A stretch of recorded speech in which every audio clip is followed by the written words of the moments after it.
أعوذ بالله من الشيطان الرجيم. بسم الله الرحمن الرحیم.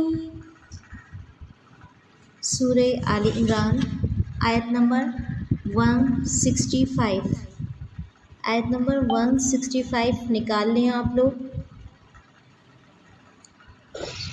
أَوَلَمَّا أَصَابَتْكُم مُّصِيبَةٌ قَدْ أَصَبْتُم مِثْلَيْهَا قُلْتُمْ أَنَّىٰ هَٰذَا قُلْ هُوَ مِنْ عِندِ أَنفُسِكُمْ إِنَّ اللَّهَ عَلَىٰ كُلِّ شَيْءٍ قَدِيرٌ. وَمَا أَصَابَكُمْ يَوْمَ الْتَقَى الْجَمْعَانِ فَبِإِذْنِ اللَّهِ وَلِيَعْلَمَ الْمُؤْمِنِينَ وَلِيَعْلَمَ الَّذِينَ نَافَقُوا. وَقِيلَ لَهُمْ تَعَالَوْا قَاتِلُوا فِي سَبِيلِ اللَّهِ أَوِ ادْفَعُوا قَالُوا لَوْ نَعْلَمُ قِتَالًا لَاتَّبَعْنَاكُمْ هُمْ لِلْكُفْرِ يَوْمَئِذٍ أَقْرَبُ مِنْهُمْ لِلْإِيمَانِ يَقُولُونَ بِأَفْوَاهِهِم مَّا لَيْسَ فِي قُلُوبِهِمْ وَاللَّهُ أَعْلَمُ بِمَا يَكْتُمُونَ. الَّذِينَ قَالُوا لِإِخْوَانِهِمْ وَقَعَدُوا لَوْ أَطَاعُونَا مَا قُتِلُوا قُلْ فَادْرَءُوا عَنْ أَنفُسِكُمُ الْمَوْتَ إِن كُنتُمْ صَادِقِينَ. ترجمہ: کیا جب کبھی تمہیں کوئی تکلیف پہنچے کہ تم اس جیسی دو چند پہنچا چکے ہو تو کہتے ہو یہ کہاں سے آ گئی؟ کہہ دے کہ یہ خود تمہاری ہی طرف سے ہے. بے شک اللہ ہر ایک چیز پر قادر ہے. جو تمہیں کچھ اس دن پہنچا جس دن دو جماعتیں میں مٹ بھیڑ ہو گئی تھی، وہ سب اللہ کے حکم سے تھا، اس لیے کہ اللہ تعالیٰ ایمان والوں کو جان لے اور منافقوں کو بھی معلوم کر لے. جن سے کہا گیا کہ آؤ راہ خدا میں جہاد کرو یا کافروں کو ہٹاؤ، تو وہ کہنے لگے کہ اگر ہم لڑائی جانتے ہوتے تو ضرور تمہارا ساتھ دیتے. وہ اس دن بنسبت ایمان کے کفر سے بہت قریب تھے. اپنے منہ سے وہ باتیں بناتے ہیں جو ان کے دلوں میں نہیں، اور اللہ تعالیٰ خوب جانتا ہے جسے وہ چھپاتے ہیں. یہ وہ لوگ ہیں جو خود بھی بیٹھے رہے اور اپنے بھائیوں کی بابت کہا کہ اگر وہ بھی ہماری مان لیتے تو قتل نہ کیے جاتے. کہہ کہ اگر تم سچے ہو تو اپنی جانوں سے موت کو ہٹا دو. یہ ترجمہ تھا آیت نمبر 165 سے 168 تک. اب ہم تفسیر سنتے ہیں اس کی. دیکھیے، آیات کا جو بیک گراؤنڈ ہے وہ آپ کے ذہن میں ہوگا. کون سی آیات چل رہی تھیں؟ جنگ احد سے متعلق آیات. اور اللہ تعالیٰ نے وہاں پر ایمان والوں کا ایک امتحان لیا تھا جس میں ایک چھوٹی سی لغزش سے مسلمانوں کا نقصان ہوا تھا، لیکن اللہ تعالیٰ نے ان کی اس خطا کو بھی معاف کر دیا، یا اس گناہ کو بھی معاف کر دیا. گناہ تو نہیں کہنا چاہیے بہرحال، لیکن وہ ان سے ایک غلطی جو ہو گئی تھی اللہ تعالیٰ نے کیا فرمایا؟ وہ معاف کر دی گئی. اب لیکن ہر ایک غلطی کے پیچھے بہت سارے اسباق، لیسنس ہوتے ہیں. اگر ہم ان اسباق پر فوکس کریں اور ٹارگٹ کریں کہ ہمیں یہ جو موقع ملا ہے یا یہ جو ہم نے سیکھا ہے تو ہمیں آگے کے لیے بہت فائدے ہوتے ہیں. قرآن مجید ہمیشہ ہمیں ہدایت اور رہنمائی کی طرف لے کر جاتا ہے اور ہمیں اس بات کی طرف توجہ دلاتا ہے کہ سیکھنے کے پہلو کیا ہیں، سیکھنے کے نقطے یا پوائنٹس کیا ہیں. وہ یہ نہیں کہتا کہ یہ اور یہ غلط ہے اور نام بتائے جاتے. قرآن مجید ایسی کتاب ہے جس نے لوگوں کو اندھیروں سے روشنی کی طرف نکالا ہے، جو ہمیں یہ سکھاتا ہے کہ ہمیں ہمیشہ زندگی کے اعلیٰ مقاصد کی طرف کیا رکھنا چاہیے، رجوع کرنا چاہیے، پلٹنا چاہیے، اور ہمیں اپنے غلطیوں کو اپنے لیے ایک سبق کے طور پر استعمال کرنا چاہیے۔ یہی ہوا جنگ احد میں۔ اب دیکھیے کچھ ایسے سبق تھے جو رہ گئے تھے ابھی، اس میں ذرا غور تو کیجیے، کتنے ایسے ہمارے لیے سیکھنے کے پہلو ہیں کہ اگر ہم وہ اپنے لیے بھی ایک بنا لیں کہ مجھے یہ سیکھ ملی ہے تو زندگی میں بہت سارے نقصانات سے ہم بچ سکتے ہیں۔ چلیے دیکھیے، یہاں جس مصیبت کا بیان ہو رہا ہے یہ احد کی مصیبت ہے، جس میں 70 صحابہ شہید ہوئے تھے، اور اس سے دوگنی مصیبت مسلمانوں نے کافروں کو پہنچائی تھی، یعنی بدر والے دن 70 کافر قتل کیے گئے اور 70 قید کر دیے گئے۔ تو مسلمان کہنے لگے کہ یہ مصیبت کیسے آ گئی؟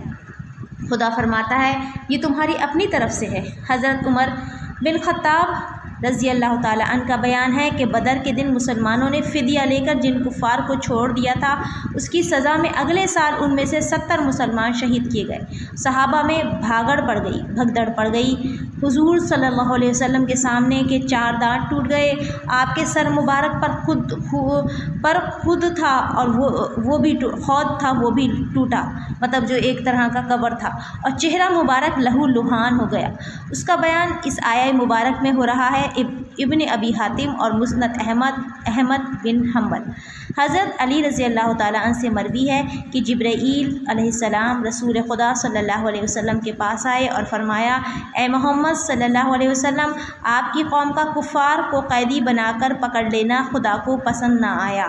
اب انہیں 2 باتوں میں سے ایک کے اختیار کر لینے کا حکم دیجیے، یا تو یہ کہ ان قیدیوں کو مار ڈالیں، یا یہ کہ ان سے فدیہ وصول کر کے چھوڑ دیں، مگر پھر ان مسلمانوں میں سے اتنے ہی تعداد شدید ہوگی۔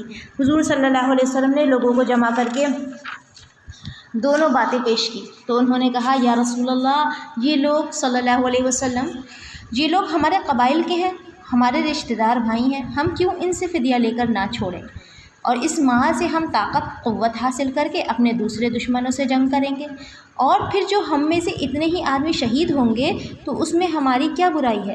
چنانچہ جرمانہ وصول کر کے 70 قیدیوں کو چھوڑ دیا گیا، اور ٹھیک 70 ہی کی تعداد مسلمانوں کی اس کے بعد غزوہ احد میں شہید ہوئی۔ ترمذی اور نسائی۔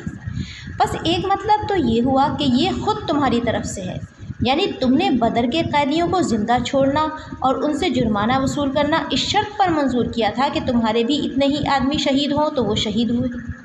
دوسرا مطلب یہ ہے کہ تم نے رسول اللہ صلی اللہ علیہ وسلم کی نافرمانی کی تھی، اس باعث تمہیں یہ نقصان پہنچا۔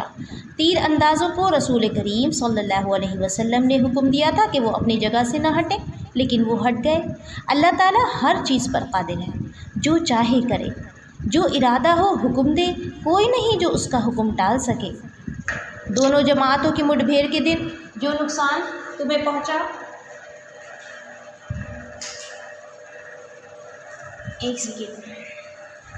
جو نقصان تمہیں پہنچا، تم میں سے تم دشمنوں کے مقابلے میں بھاگ کھڑے ہوئے، تم میں سے بعض لوگ شہید بھی ہوئے اور زخمی بھی ہوئے، یہ سب اللہ تعالیٰ کی قضا اور قدر سے تھا، اس کی حکمت، اس کی مقتضا تھی۔ اس کا ایک سبب یہ بھی تھا کہ ثابت قدم غیر متزلزل ایمان والے صابر بندے بھی معلوم ہو جائیں اور منافقین کا حال بھی کھل جائے، جیسے عبداللہ بن ابی بن سلول اور اس کے ساتھی کے راستے میں سے واپس لوٹ آئے، اور ایک مسلمان نے انہیں سمجھایا یا یہ بھی کہا کہ آؤ راہ خدا میں جہاد کرو، یا کم از کم ان چڑھ آنے والوں کو تو ہٹاؤ، لیکن انہوں نے ٹال دیا کہ ہم تو فنون جنگ سے بے خبر ہیں۔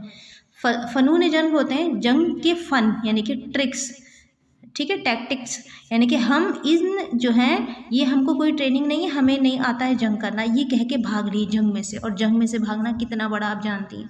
خیر ہم تو کسی بھی درجے کے جہاد کرنے والے کسی بھی درجے کے نہیں ہیں، تو مجھے تو کہتے ہوئے بھی ڈر لگ رہا ہے۔ یہ بات ابھی 2 لائنز میں اپنی طرف سے بول رہی ہوں، تو سمجھانا تھوڑا سا مجھے پوائنٹ یہ ہے کہ اللہ تعالیٰ نے جنگ احد سے ہمیں کیا سبق ملتا ہے، کیا لیا تھا مسلمانوں سے سبق، کہ جو ثابت قدم ایمان والے ہیں، جو متزلزل کا مطلب میں بتا رہی ہوں آپ کو، ڈسمس ہیں، ٹھیک ہے، کنفیوزڈ ہیں، اور جو لوگ کیا نہیں ثابت قدم نہیں ہیں وہ کھل جائیں۔ عبداللہ بن ابی کے بارے میں آپ جانتی ہیں، اس کی منافقت کھل گئی، کیونکہ دیکھیے اللہ تعالیٰ تو بہرحال جانتے ہیں نا کہ کون منافق ہے، کون پکا سچا ایمان والا ہے۔ تو اللہ تعالیٰ کیوں ایسے امتحانات زندگی میں آتے ہیں؟ تاکہ ہمارے ایمان کا ثبوت مل جائے کہ ایمان کس لیول کا ہے، کس درجے کا ہے۔ ہم یہ کہتے ہیں کہ اگر اللہ تعالیٰ واقعی جانتے ہیں تو میرے ساتھ ایسا کیوں ہوا، یعنی کہ اللہ تعالیٰ تو جانتے ہیں پہلے سے، تو آپ یہ سوچیے کہیں میری زندگی کا یہ جو امتحان چل رہا ہے اس میں اپنے عمل سے یہ نہ ثابت کر دوں کہ جو میرے اندر واقعی کوئی چیز پل رہی تھی، یعنی کہ کوئی منافقت نہ ہو، اللہ نہ کرے، یا ایمان کی کمزوری تھی، تو اگر وہ ثبوت پیش کر دیا میں نے اپنی زبان سے، اپنے اعمال سے، اپنے لہجے سے، تو یہ لکھ لیا جائے گا فرشتوں کے ذریعے، اور یہ اگر اعمال نامے میں لکھا رہ گیا تو پھر ہم کتنی بار بھی اپنے ایمان کی گواہیاں دیتے رہیں، لیکن ہم نے موقع پر کیا ثابت کر دیا کہ ہم قربانی دینے والے نہیں ہیں۔ تو اسی طرح کے امتحانات ہر ایمان والے کی زندگی میں آتے ہیں۔ اس کا ثبوت آپ کو ایک آیت سے ملتا ہے جو میں نے ابھی آپ کو 2-4 دن پہلے بتائی تھی۔ کیا تھی وہ آیت؟ کہ جس کا ترجمہ یہ ہے کہ کیا مومنوں نے یہ سمجھ لیا ہے کہ کیا لوگوں نے یہ سمجھ لیا ہے کہ وہ اس بات پر صرف چھوڑ دیے جائیں گے کہ وہ ایمان لے آئے ہیں اور وہ آزمائے نہ جائیں گے۔ یہ پہلی آیت ہے، اور مجھے جو ہے آپ کو بتاؤں گی میں کون سی سورہ کی ہے، لیکن آپ کو یہ ترجمہ بالکل صحیح میں بتا رہی ہوں کہ ایمان والوں کے بارے میں اللہ تعالیٰ نے ہی فرمایا ہے کہ آزمائے جائیں گے۔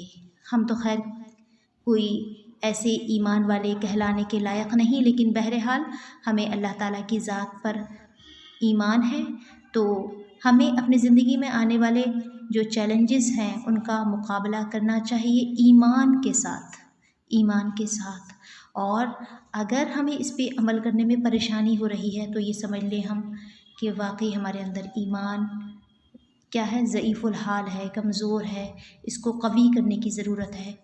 ٹھیک ہے، جس طرح سے ہم اپنی بہت ساری ایبیلٹیز کو نکھارتے ہیں اور ہم اس کو کسی درجے پر لے کر جاتے ہیں کسی قابل بننے کے لیے، اسی طرح اللہ تعالیٰ کے قابل، کیونکہ ہم سب کی یہ دلی خواہش ہے کہ ہم اللہ تعالیٰ کا دیدار کریں، ہم اللہ تعالیٰ کو دیکھیں، ہم اللہ کے رسول صلی اللہ علیہ وسلم کو دیکھیں، ملاقات کریں، ان سے جام کوثر پئیں، ان کی شفاعت نصیب ہو۔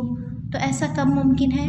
جب ہم اللہ تعالیٰ کو راضی کر لیں، اور اللہ تعالیٰ کی رضا کا سبب کیا بنے گا کہ ہم کوئی بھی ہماری زندگی کا کنڈیشن ہو، سچویشن ہو، کوئی بھی ہماری زندگی کا مقام ہو، ہم اس میں اپنے ایمان کو فوقیت دیں، اپنے دین کو پریفر کریں، کوئی بھی ہمارے زندگی کا کیا ہو، ڈیلنگ ہو، ہم اس میں ایمان والی بات کہیں، اللہ کے خوف تقوی والی بات کہیں، چاہے لوگ اس کا مذاق بنائیں، چاہے وہ آؤٹ آف فیشن ہو یا پھر وہ out of trends who, trends یعنی کہ وہ اس کو کوئی چلن نہیں ہو اس بات کا، لیکن ہم وہ بات کہہ دیں کہ جو حق کی ہو، اور اللہ تعالیٰ سے زیادہ سچی، اللہ کے دین سے زیادہ سچی اور پیاری بات کوئی نہیں ہو سکتی، چاہے دور بدل گئے، لیکن آپ یہ دیکھیے ایک معجزہ ہے کہ قرآن سے بہتر آج بھی کوئی تعلیم نہیں، اور اس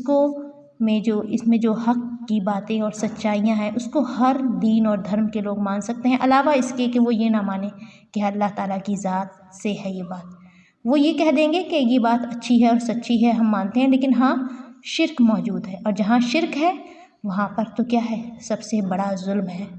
شرک کے بارے میں ہم سب جانتے ہیں کہ شرک ظلم عظیم ہے، تو صرف اور صرف اللہ تعالیٰ کو رب مان لینا، اس کو الہ مان لینا، اور اس کے لیے، اس کی رضا کے لیے، اس کی قرب کی تلاش کے لیے، ہم اس کی ناراضگی سے بچنے کے لیے ہر حالات میں آگے بڑھتے چلے جائیں، رکے نہیں، اور اس کے راستے کی مصیبتیں، تکلیفیں، پریشانیاں اٹھانے ہی کو جہاد کہتے ہیں۔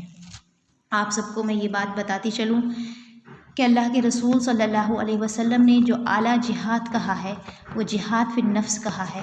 اب ہم کہیں گے کہ ہمارے پاس اسلامی کوئی نظام نہیں، اسلامک سسٹم نہیں جس کی ہم بہت ساری پرابلمس آج جھیل رہے ہیں، لیکن جو جہاد ہمیں ود ان آور سیلفس ہمیں اپنے ساتھ جاری رکھنا تھا، اس کو ہم نے کتنا کیا کرا ہے، ڈیل کیا ہے، اور کتنا ہم نے اپنے ساتھ اس کو جو ہے کنٹینیوسی کے ساتھ اسے قائم رکھا ہے. ٹھیک ہے، تو کنسسٹنسی بھی کہہ سکتے ہیں اسے، صبر کو. تو یہی چیز ہے جو ہمیں ایک بار سوچنی ہے. چلیے، کیونکہ جنگ احد کی بات ہے تو ہمیں ضرور یہ سوچنا ہے کہ ہم کس مقام پر ہیں.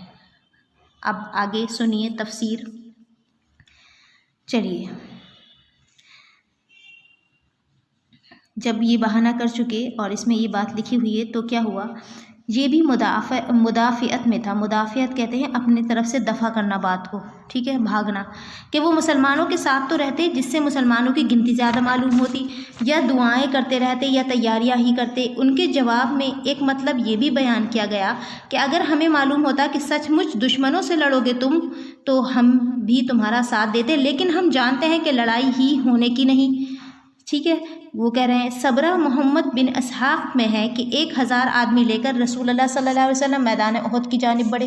آدھے راستے میں عبداللہ بن ابی سلول بگڑ بیٹھا اور کہنے لگا، اوروں کی بات مان لی اور مدینہ سے نکل کھڑے ہوئے، میری نہ مانی. خدا کی قسم ہمیں نہیں معلوم کہ ہم کس فائدے کو مد نظر رکھ کر اپنی جانیں دیں گے. لوگوں کیوں جانے کھو رہے ہو؟ جس قدر نفاق اور شک شبہ والے لوگ تھے اس کی آواز پر لگ گئے اور تہائی لشکر لے کر یہ پلید واپس لوٹ گیا. حضرت عبداللہ بن عمر بن حزام بنو سلمہ کے بھائی ہر چند انہیں سمجھاتے رہے کہ اے میری قوم، اپنے نبی صلی اللہ علیہ وسلم کو اور اپنی قوم کو رسوا نہ کرو، انہیں دشمنوں کے سامنے چھوڑ کر پیٹ نہ پھیرو. لیکن انہوں نے بہانہ بنا دیا کہ ہمیں معلوم ہے لڑائی ہونے کی نہیں. جب یہ بیچارے عاجز آ گئے تو فرمانے لگے، جاؤ، تمہیں خدا غارت کرے. اللہ کے دشمنوں، تمہاری کوئی حاجت نہیں، اللہ سے اپنے نبی صلی اللہ علیہ وسلم کا مددگار ہے. چنانچہ حضور صلی اللہ علیہ وسلم بھی انہیں چھوڑ کر آگے بڑھ گئے. جناب باری ارشاد فرماتا ہے کہ اس دن وہ بنسبت ایمان کے کفر کے بہت ہی زیادہ نزدیک تھے. اس سے معلوم ہوتا ہے کہ انسان کے احوال مختلف ہیں. ٹھیک ہے، قرآن کیا کہتا ہے کہ اس دن بنسبت ایمان کے کفر کے بہت نزدیک تھے. اس سے معلوم ہوتا ہے کہ انسان کے احوال مختلف ہیں، کبھی وہ کفر سے قریب ہو جاتا ہے، کبھی ایمان کے نزدیک ہو جاتا ہے. پھر فرمایا، یہ اپنے منہ سے وہ باتیں بناتے ہیں جو ان کے دل میں نہیں، جیسے ان کا یہی قول کہ اگر ہم جنگ جانتے تو ضرور تمہارا ساتھ دیتے. لیکن انہیں یقیناً معلوم ہے کہ مشرکین دور دراز سے چڑھائی کر کے مسلمانوں کو نیست نابود کر دینے کی ٹھان کر آ گئے ہیں. وہ بڑے جلے کٹے ہوئے ہیں کیونکہ ان کے سردار بدر والے دن میدان میں رہ گئے تھے اور ان کے اشراف قتل کر دیے گئے تھے. اب ان ضعیف مسلمانوں پر ٹوٹ پڑے ہیں اور یقیناً جنگ عظیم برپا ہونے والی ہے. پس جناب باری فرماتا ہے، ان کے دلوں کی چھپی ہوئی باتوں کا مجھے بخوبی علم ہے.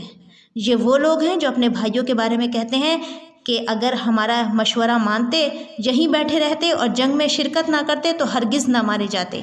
اس جواب میں جناب باری جل جلالہ کا ارشاد ہے کہ اگر یہ ٹھیک ہے، تم اپنی اس بات میں سچے ہو کہ بیٹھے رہنے اور میدان جنگ میں نہ نکلنے سے انسان قتل و موت سے بچ جاتا ہے، تو چاہیے کہ تم مرو ہی نہیں، اس لیے کہ تم تو گھروں میں ہی بیٹھے رہو.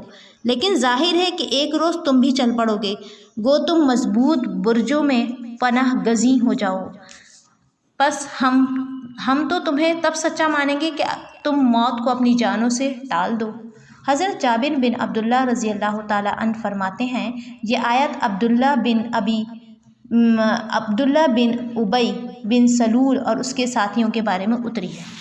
عبداللہ بن ابی کو تو آپ لوگ جانتے ہوں گے اگر تھوڑی اسلامک نالج ہو، کہ وہ بہت بڑا منافق تھا اور اس نے اپنی منافقت کا ثبوت دیا تھا یہاں. ٹھیک ہے، تو دیکھیے اس میں جو ہے بہت ساری چیزیں آپ کو کلیئر ہو گئی ہوں گی.